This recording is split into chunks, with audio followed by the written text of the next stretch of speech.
좋은 것이 왔을 때 꽉 붙들라. 좋은 것이 왔을 때 꽉 붙들라라는 제목으로 하나님 말씀 증거하도록 하겠습니다. 이제 광야 생활을 하는데 우리 인생도 이제 광야로 비유하지 않습니까? 광야 생활할 때 17장과 18절을 보니까 두 가지가 온다는 거예요. 대적도 오고 친구도 온다. 근데 우리는 로마서 8장 28절의 말씀을 믿죠. 우리가 믿는 하나님은 합력하여 선을 이루시는 하나님이다. 그러니까 합력하여 선을 이룬다는 게 무슨 얘기입니까? 어떤 재료를 가지고도 목적을 이룬다는 거예요. 그래서 우리가 여유가 있고 담대함이 있는 것입니다. 우리는 환경과 조건 때문에 흔들리지 않는다는 거예요. 왜냐하면 우리가 믿는 하나님이 합력하여 선을 이루시는 하나님이기 때문에. 그래서 17장 보니까 대적이 와도 대적도 유익을 주죠. 대적도 풍성한 유익을 주고, 그 다음에 18장에 나오는 친구가 오면 친구의 유익이 없을 리는 없죠. 그러니까 친구의 유익도 풍성하다는 것입니다. 그래서 17장과 18장을 통째로 읽어야 돼요. 읽으면서 우리는 어떤 환경 속에서든지 합력하여 선을 이루시는 하나님이 계시기 때문에 문제될 게 없다. 그래서 초조하지 말고 믿음만 굳건히 붙들면 된다는 것입니다. 근데 18장에서 강조하는 건 이거죠.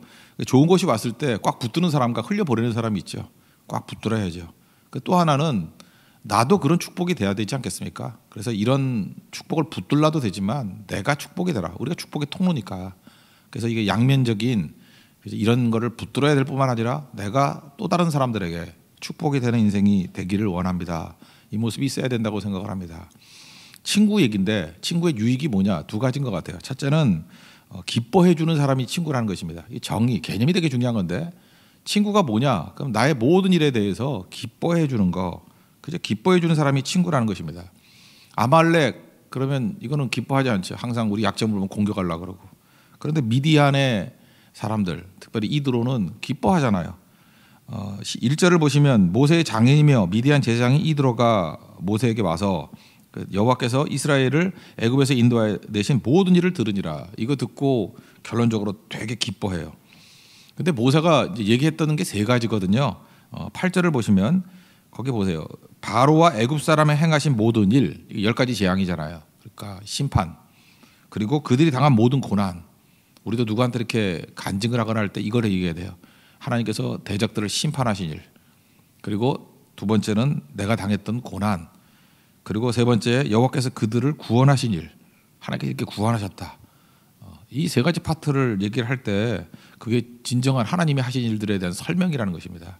하나님은 심판하시는 분이고 또 우리를 고난 가운데 붙들어 주시고 마지막에 구원하시는 하나님이시다. 이 얘기를 다 듣고 난 다음에 이드로의 반응이 기뻐했다는 것입니다. 9절을 보니까 이드로가 여호와께서 이스라엘에게 큰 은혜를 베푸사 애굽 사람의 손에서 구원하심을 기뻐하여. 여러분 주변에 기뻐하는 사람이 있습니까? 좋아해 주는 사람이 있습니까? 우리 교제권 가운데 기뻐해 주는 사람이 있어야 우리가 살아나요. 근데 교제권이 이렇게 좁아지고 하다 보면 기뻐해 주는 사람이 없는 거예요. 그러니까 나중에 돈 주고 기뻐해 주는 사람들 돈 주고 사는 거죠. 뭐 이렇게 그런데 이상한 데 가가지고. 그러니까 기뻐해 주는 사람이 이게 친구라는 것입니다. 나를 향해서 기뻐해 주고 웃어줄 수 있고 또 이렇게 격려해 줄 수 있는 사람.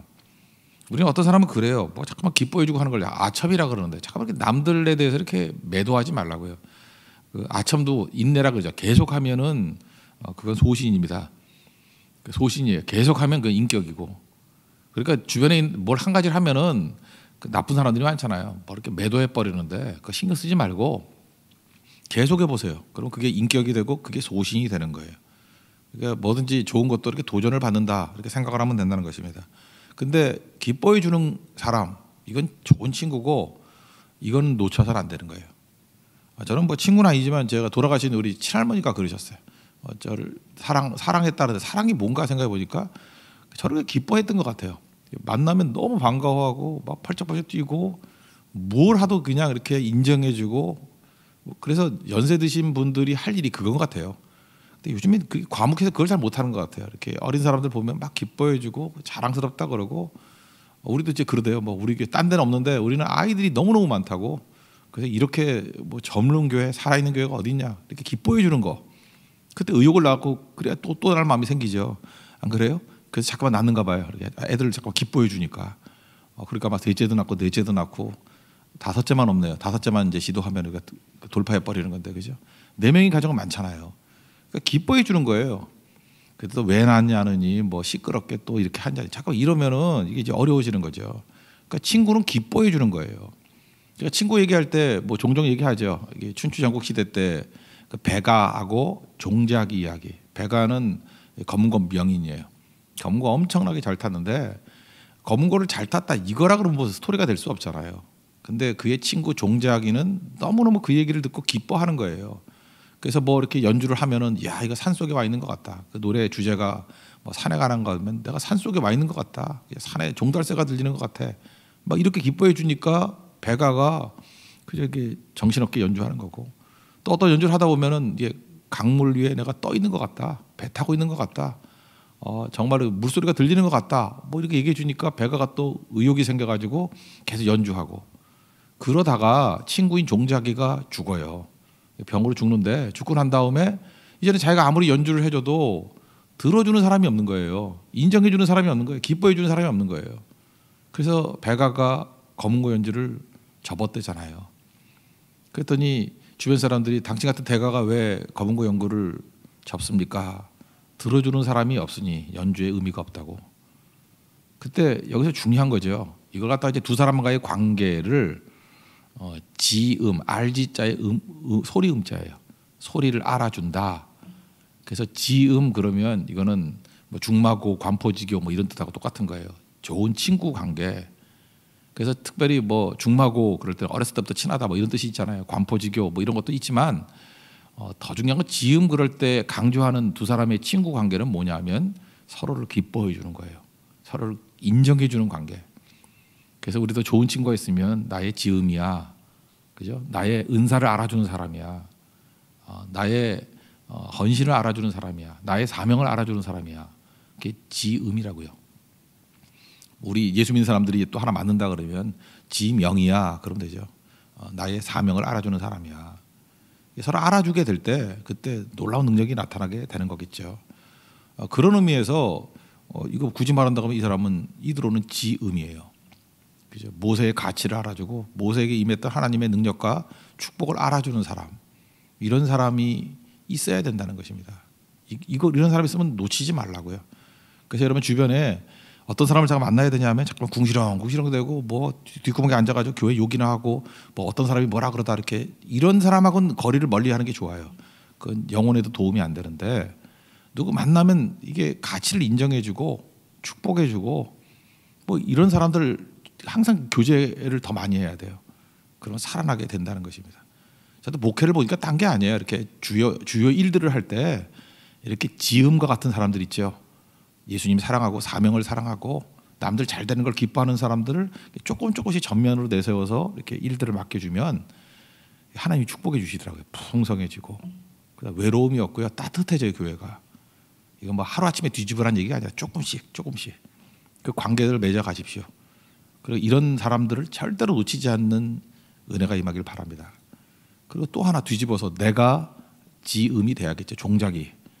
사실은 배가가 되라 그러면 이거 쉬운 건 아니죠. 왜냐하면 배가는 넘버원이거든요. 넘버원이 되는 게 쉽습니까? 뭐 공부도 잘해야 되고 노래도 잘해야 되고. 그렇잖아요. 여기서 막 찬양을 잘한다 그러면 그 몇 명이나 있겠어요. 찬양을 잘하는 사람이 뭐 한 1000명에 하나 될까? 근데 잘하는 찬양을 인정해 주는 사람, 아멘 그러고 참 좋다 그러고 그 노래 부르면 막 기뻐해 주고 그런 거는 999명이 할 수 있는 거 아니에요? 그 인정도 못 해요? 그 시기 질투가 왜 나쁜 건데요? 시기 질투를 하는 사람들은 얼굴에 기쁨이 없는 거예요. 우리가 항상 기뻐하라 그럴 때 우리 이런 질문 하잖아요. 항상 기뻐하라 그러면 꼭 이런 질문을 해요. 목사님 뭐 좋은 일이 있어야 기뻐하죠. 어떻게 맨날 기쁨만 있어? 고난 일인데 어떻게 기뻐해요? 벌써 그렇게 말하는 것 자체가 그 사람은 자기중심적인 거죠. 내게 좋은 게 있어야만 기뻐한다라는 생각을 갖는 거 아니에요. 근데 항상 기뻐하라고 하는 것이 내게 좋은 것도 기뻐하지만 내 주변에 친구들이 잘 되는 일을 찾아다니면서 기뻐해 준다 그러면 만약 그렇게 해석을 한다 그러면 항상 기뻐하는 게 뭐가 힘들겠어요. 그죠? 이게 찾아가면 남의 기쁨도 내 기쁨이 된다 그러면 항상 기뻐할 수 있는 것이. 오히려 그렇게도 해석해 볼 필요성이 있지 않습니까? 중심을 옮겨가 보라고요. 우리 교인들이 많이 있는데 교인들의 기뻐할 일 하나 없겠어요? 찾아다니면서 모든 성도들이 기뻐하는 일을 찾아다니면서 같이 기뻐해 준다 그러면 항상 기뻐하는 게 뭐가 힘들겠냐고. 문자 그대로도 이해가 되죠. 문자 그대로도. 항상 기뻐할 수 있죠. 그럼 항상 기뻐하는 게 사명이 되고 항상 기뻐하는 게 사역이 되고 항상 기뻐하는 게 우리 힘이 된다는 것입니다. 이거는 병들어도 할 수 있는 거고요. 나이 들어도 할 수 있는 거고 약해도 할 수 있는 거예요. 우리가 하나님 앞에서 이런 좋은 것들 꼭 가치를 알고 붙들어 주시고 우리 한 사람 한 사람도 우리 좋은 지음과 같은 친구가 되어주는 기뻐할 수 있는 하나님의 종 되기를 축원합니다. 이게 좋은 거 붙들라라는 첫 번째 말씀이고요. 두 번째 친구들을 많이 모아서 일을 같이 하라는 거예요. 동역이죠, 동역. 동역하면 일이 쉬워진다는 것입니다. 이게 13절 이후부터 이제 나오는 얘기인데 혼자 처리했던 것 같아요, 모세가. 똑똑한 사람은 원래 그래요. 남들 잘 못 믿으니까 자기가 제일 잘하니까 또 충성하잖아요. 그러니까 혼자 다 해버린 것 같아요. 14절 뒷부분에 보니까 내가 홀로 앉아있고 백성은 아침부터 저녁까지 내 곁에 서 있느냐, 혼자 다 하면 되느냐, 그러니까 번아웃 되지, 이런 거죠. 종종 보면요, 일을 나누질 못하는 사람이 있어요. 그걸 몰라서 그런 것도 있지만 너무 성격적으로 꼼꼼해서 그럴 수도 있겠죠. 그러니까 맨날 하는 얘기가 그냥 힘들다는 거예요. 어렵다 그러는 거. 이렇게 뭐 선교도 해보면 준비 현장 가운데도 뭐 그런 사람들이 종종 있어요. 일을 혼자 꿍치고 있어가지고 그 다 끝나고 나면은 며칠 안 보여요. 번아웃 돼가지고 너무 일이 많았다 그러고. 반면에 또 일 쉽게 하는 사람이 있어요. 그냥 생글생글 웃으면서 하는 사람은 일을 다 나눠버려요. 나눠가지고 티켓팅 하는 사람 따로 있고, 이렇게 분과장은 나눠서 따로 하고, 자기는 앉아가지고 빈둥빈둥 놀다가 그냥 맨날 그 지음하고 똑같아요. 좋아만 해줘요. 뭐 이번 동역자가 많았다느니, 일꾼이 많았다느니. 내가 봐도 진짜 놀아요. 아무것도 안 해. 안 하면 그렇게 좋아만 해줘. 기뻐만 해주고, 그리고 칭찬해주고, 돌아다니면서 밥 사주고. 이렇게 일이 돼요. 그러니까 왜 힘들죠? 혼자 다 하려니까 힘든 거죠. 하나님께서 우리에게 동역자를 붙여주셨는데 나눠서 하는 것들이 좋은 거겠죠. 그래서 일을 디자인할 때 잠깐만 일을 이렇게 함께하게 디자인해야 돼요. 함께하게. 함께하기 위해서 필요한 게 뭐겠어요? 이 신앙 인격이죠. 우리가 공동체 속에 들어가는 게 힘들다 그랬죠. 혼자 하는 게 쉬워요. 이 갈등이 없으니까. 근데 함께 들어가면은 성령의 9가지 열매가 다 있어야 되거든. 그죠? 온유도 해야 되고 겸손도 해야 되고 뭐 인내도 해야 되고 오래 참음도 있어야 되고 다 있어야 되니까 실력이 없으니까 못 하는 거라고요. 그래서 사실은 이 얘기는 쉬운 게 아니거든요. 동역할 수 있다는 것은 실력이 있어야 돼요. 실력이 뭔데요? 성령의 열매가 있어야 되는 거라고. 그러니까 잠깐 같이 하는 법, 같이 할 수 있다는 건 능력이에요. 그 같이 한다는 것에서 또 하나 좀 이게 생각이 드는 게 뭐냐면 마태복음 13장에 보면 13장이 이제 하나님 나라에 대한 비유들이 쭉 나오는데 천국에 대한 비유잖아요. 그중에 누룩 비유가 있거든요. 33절 보니까 천국은 마치 여자가 가루 서말, 밀가루 서말 속에 그 누룩을 넣어서 부풀게 한 누룩과 같다. 이런 얘기가 나옵니다. 여러분 아다시피 성경에서 누룩이라는 게 뭐 좋은 의미로 쓰임 것 같지는 않죠. 뭐 헤롯과 뭐 바리새인 누룩, 뭐 사두개인의 누룩을 조심하라 그럴 때 그 외식 이런 것도 있고 하여튼 누룩은 그리 좋은 것 같지 않아요. 누룩 뺀 떡을 먹어라. 그때 누룩은 뭐예요? 죄거든요. 죄. 그래서 무교병 먹고 그러잖아요.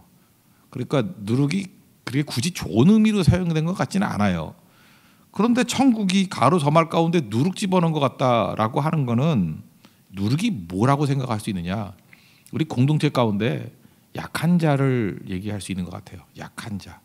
약하다 그러면 뭐 여러 약한 사람이 있겠지만 오늘 우리 같이 생각해 보시면 장애우 같은 가족 가운데도 이렇게 장애를 입고 태어난 아이들이 있잖아요. 그럴 때 이 누룩이죠, 누룩. 누룩이 결코 우리 인간적인 시각으로 볼 때 그렇게 좋은 건 아니거든요. 근데 그 누룩이 가루 서말 가운데 다수 가운데 약한 게 하나가 들어가 있어요. 그럼 그것이 나머지 전체를 부풀게 하고 커지게 만들고 가치 있게 만드는 힘이 있다라는 거예요. 이런 건 여러분들 많이 느끼셨죠. 그 교회에서도요. 이렇게 약자가 오잖아요. 그러니까 여러분 속된 말로 하면 좀 이렇게 감당하기 힘든 사람이 하나 와요. 그러면 딱 배척해 버리면서 어디 우리는 밀가루들인데 누룩이 들어와 이러면은 밀가루 덩어리 돼가지고 수제비 같은 교회가 돼요. 근데 이게 감당하기 힘든 약한 사람은 하나님께서 우리에게 사명으로 보내주신 거거든요. 그래서 그를 잘 사랑하고 돌보고 이러다 보면 그 누룩 때문에 우리가 커져 있어요. 가치 있게 돼 있고. 가정에서 많이 느끼죠. 우리 장애 아이를 두고 있는 가정들 보면 생각보다 되게 행복해요. 그리고 기쁨도 걔 때문에 기뻐하고요. 걔 때문에 신앙도 깊어지고 그 아이 때문에 가정이 다 살아나고 그런 것들이 되게 많아요. 이해가 안 되죠? 근데 한번 들어가 봐요. 항상 그런 일이 벌어진다는 것입니다. 우리가 헨리 나우엔이라고 있죠. 뭐 하버드 교수도 하고 예일 교수도 하고 했던 분인데 기쁨이 없는 거예요. 낙심 다 하고. 그래서 캐나다 토론토에 있는 그 라러시 공동체라고 있죠. 뭐 정확히 그 캠프 이름은 데이브레이크라는 데인데 데이브레이크에 들어갔어요. 거기서 뭐 이렇게 장애인들, 정신지체자들 이렇게 돌보면서 뭐 이렇게 회복이 됐다. 그 얘기 많이 들으셨죠. 근데 이 헨리 나우엔의 마지막 책이 뭔지 아십니까? 자기는 사도신경을 이렇게 강의하고 싶었어요. 사도신경에 대한 얘기를 쓰고 싶었는데 그의 마지막 책은 아담이라는 책이에요. 아담 아네트라는 아이 얘기인데 이 아담이 죽는 얘기예요. 아담이 이제 장애 아이인데 얘가 이제 마지막에 96년에 죽어가는 거예요. 근데 그 아이를 돌보고 도와주고 하는 게 제 기억에 한 100페이지 정도 되나 120페이지 하는 얇은 책이에요. 책 제목도 아담이에요. 아담 아네트. 그를 돌보면서 결국은 자기가 막 살아나는 거예요. 그래서 서문이가 결문에 그렇게 나오죠. 아담 아네트가 나의 스승이었고 나의 인도자였고 나의 기쁨이었고 나의 친구였다고. 그래서 그 공동체 속에서도 제일 약한 사람이 아담이었거든요. 약한 공동체에서 제일 약한 아담이 누룩이에요. 그 누룩 때문에 이 데이브레이크가 부풀어 올랐어요. 커지고. 그러다 우리 시각이 달라지는 거죠. 우리에게도 필요한 게 뭐죠? 이런 약한 사람들과 동역하는 법을 배우는 거예요. 저 옛날에 이거 잘 몰랐거든요. 몰라가지고 뭐 선교 갈 때도 젊고 튼튼하고 뭐 이런 사람만 다 데리고 가려고 그랬었는데 안 그래요. 이번에도 베트남 선교 갔을 때도 아이들도 데려갔거든요. 그러면 이해가 잘 안 되는 거야. 저 아이들 들어가서 뭘 할 건가? 근데 일단 아이들은 약하잖아요. 그 뭐 초등학생 뭐 이렇게 약하지도 않지만 애들 똘똘하고 뭐 건강하고 하지만 어쨌든 뭐 이렇게 힘이 안 드는 것 같이 보여. 걔네를 돌보는 거예요. 돌보면서 장기적으로 우리 교회에서 선교를 제가 우리 큰 딸을 초등학교 4학년 때부터 대만 선교 데리고 다녔거든요. 제가 그걸 알아요. 어렸을 때부터 선교를 데리고 다니니까 얘가 선교의 아이가 되는 거예요. 마인드가 완전히 달라져요. 딸이 둘이 있는데 하나는 집에 있었고 하나는 데리고 다녔고 이 달라요 둘이 마인드가. 그게 완전히 다르더라고. 그래서 그런 것도 배우는 거고 또 하나 걔네들이 커갈 뿐만 아니라 걔네들을 돌보면서 우리 분위기가 너무너무 좋아진 거예요. 그죠? 어차피 아이들이니까 돌볼 수밖에 없잖아요. 돌보면서 이게 다른 많은 그 좋은 환경 속에서 불평과 원망이 있다 그러는데 그게 없고 감사와 감격이 있고 그리고 전체적으로 쿠션이 생긴 거예요. 너무너무 좋고 그 연세 드신 분이 가도 괜찮아요. 뭐 이렇게 편찮으신 분이 가도 돌볼 수 있고요. 그래서 일이 이루어져요. 그리고 아이들도 얼마나 선교를 열심히 했는데 걔네들이 공연할 때 나가서 예람제 때 공연하고 할 때 또 은혜를 얼마나 많이 받았는데요. 다 할 수 있거든요. 그때 느끼는 게 뭐냐면 저 아이들이 저 연약하신 분들이 저 연로하신 분들이 저 병약하신 분들이 우리의 누룩이구나. 누룩이 있어야 서말 밀가루가 부풀어 오릅니다. 그래서 그걸 짐이라고 부르지 말아요. 우리가 굳이 말한다 그러면 마태복음 13장 33절에 나오는 우리 공동체 속의 누룩이야. 그렇게 생각하면 일단 쉬워지죠. 동력 못할 사람이 누가 있겠어요. 동력이 중요하다 그러고 우리는 유능한 사람끼리만 동력한다고 생각하는데 아닙니다. 제일 약한 사람도 우리 동력자예요. 누룩이 왜 동력자 아니에요? 밀가루와 전혀 이질적인 누룩이 동력할 수 있어요. 근데 실제로는 밀가루 때문에 커지는 게 아니고 밀가루와 밀가루가 만나면 싸움만 해요. 근데 누룩이 들어오기 때문에 밀가루가 부풀어 오르는 거예요. 우리가 변화가 되는 거라고. 그 가치를 풍성히 누릴 수 있는 우리 하나님의 거룩한 백성 되기를 바랍니다. 그렇게 잘 보세요. 뭐 하나님께서 우리에게 축복으로 주시지 않은 게 하나도 없잖아요. 다 좋은 거죠. 친구가 뭐라고요? 기뻐하는 거라고요. 하나님 내 주변에 기뻐하는 사람들이 많이 모이길 원합니다. 나도 기뻐해주고 인정해주는 사람 되기를 원합니다. 친구가 지음이니까 종자기 같은 지음 되기를 원합니다. 음을 아는 사람, 인정해주는 사람, 가치를 인정해주는 사람 되기를 원합니다. 그리고 우리 누룩과도 동역하기를 원합니다. 동역하면 쉬워지거든요. 그러니까 동역이 안 될 리가 없죠. 어떤 사람은 그래 저거 까다롭고 저런 사람은 어떻게 동역을 하냐고. 내가 실력이 없다라는 얘기하고 똑같은 거예요. 실력이 있으면요 어린아이하고도 아담 아네트하고도 동역할 수 있어요. 그래서 그걸 누룩으로 삼아서 전체를 부풀어 오르게 만들어 하나님의 축복의 통로가 되게 만든다는 거예요. 그게 교회입니다. 그게 교회의 영광이고 그게 교회의 기적이에요. 우리 가운데 이런 교회의 영광과 기적을 맛볼 수 있는 우리 하나님의 거룩한 종 되기를 축원합니다. 자리에서 일어나겠습니다. 433장 찬송하겠습니다.